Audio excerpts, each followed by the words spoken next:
This has been a good discussion today, very enlightening discussion, highlighting some differences, not just politically, but culturally, as our colleagues have mentioned. I grew up on the edge of the suburbs and upstate, and that's kind of the type of district that I represent. We've got some urban, suburban, and we've got some very rural. And I grew up shooting at an early age. I shot competitively, as we heard about. Our guns were stored at the range, not in the school.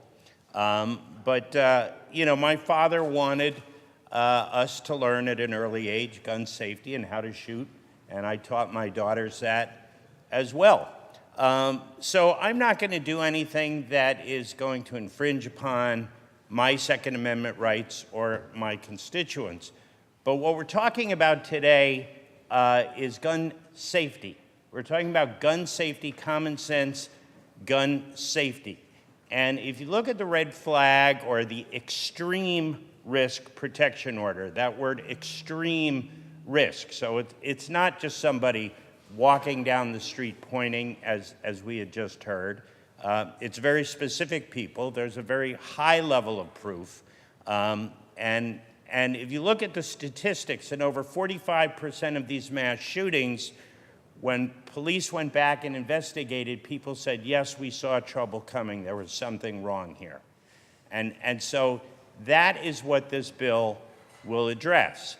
And when we talked earlier about extending the waiting period when there is not a clean declaration in a background check, if we look at what happened in the South Carolina shooting, when a young man walked into a church and massacred some people who were praying, that individual got an indeterminate return on his background check and was awarded a firearm.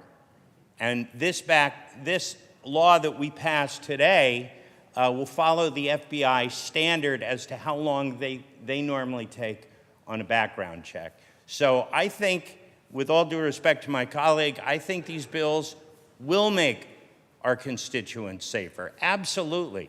And they do not infringe upon the rights of lawful gun owners. And what we're saying is that we're going to be proactive and take steps to protect our students and our public spaces.